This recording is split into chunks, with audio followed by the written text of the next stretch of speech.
Hello, friends. It's Ryan with Traditions Health Hospice here. Hope you're doing well. We are going to take a look at Psalm 23 together and focus in on just the first verse. This is a well-loved passage of scripture, and many folks have memorized it. And so if you're one of those people who memorized Psalm 23 at a young age, I invite you to quote right along with me here.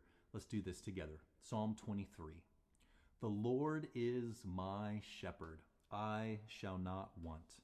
He maketh me to lie down in green pastures. He leadeth me beside the still waters.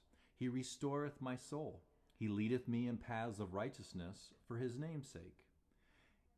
Yea, though I walk through the valley of the shadow of death, I will fear no evil, for thou art with me. Thy rod and thy staff, they comfort me. Thou preparest a table before me in the presence of my enemies. Thou anointest my head with oil. My cup runneth over.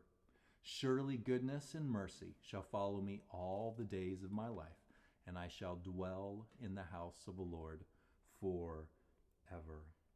A beautiful passage of scripture from a perspective of one who knew what it meant to be a shepherd and the needs of the flock, the sheep. And so David uses this metaphor, this picture of what that looks like and how that plays out every day during good days when it's sunshiny and maybe not so good days when it's storming out in the pasture lands there in Israel. And he takes it and he uses it as a way to understand our relationship with God and God's desire for a relationship with us. The passage begins with, "The Lord is my shepherd. I shall not want." The word in the Hebrew for Lord there is a beautiful reminder of who God is and how God has always been and always will be. The translation could be the existing one, Jehovah or Jehovah.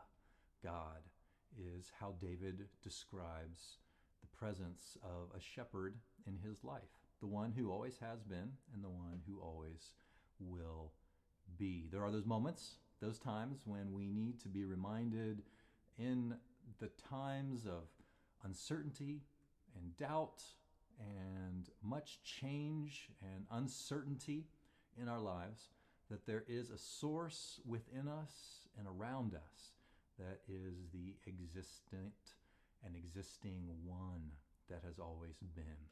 And that's God.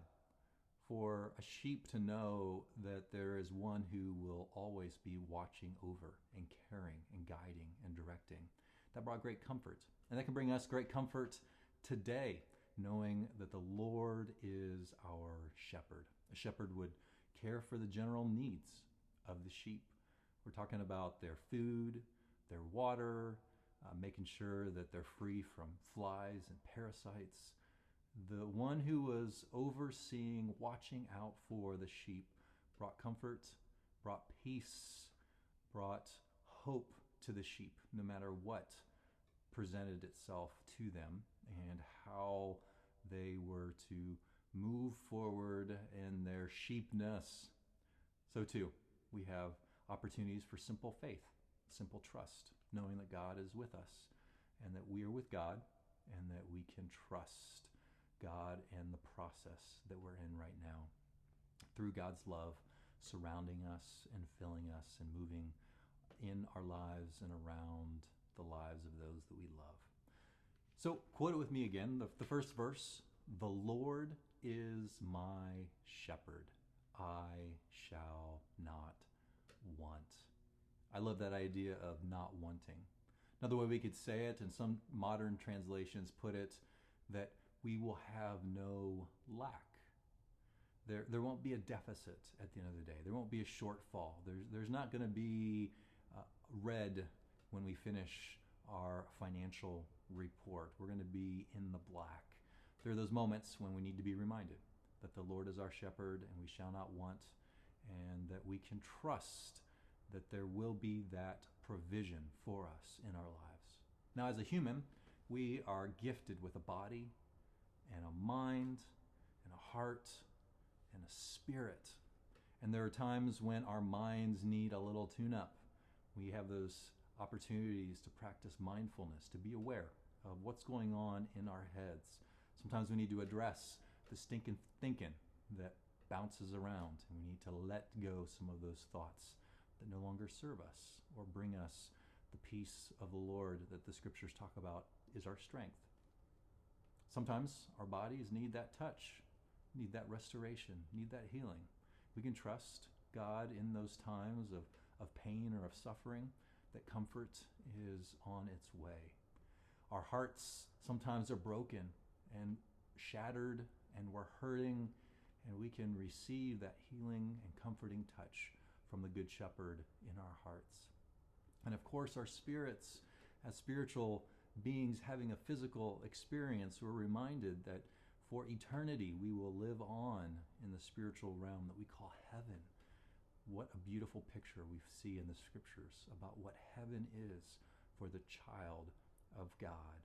So too, the sheep had that confidence that the next place that they were going, no matter where it was, no matter how long it took them to get there, was going to be good.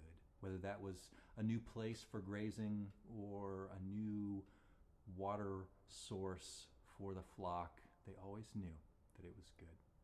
So today, let's remind our hearts and our minds and our bodies and our spirits that the Lord is my shepherd, the Lord is our shepherd, and we shall not want. We can trust God's wonderful provision for us in every area of who we are and facet of our being. Thank you so much for joining me here today. The Lord bless you and keep you, give you a song in your heart and a smile on your face. We'll see you again soon.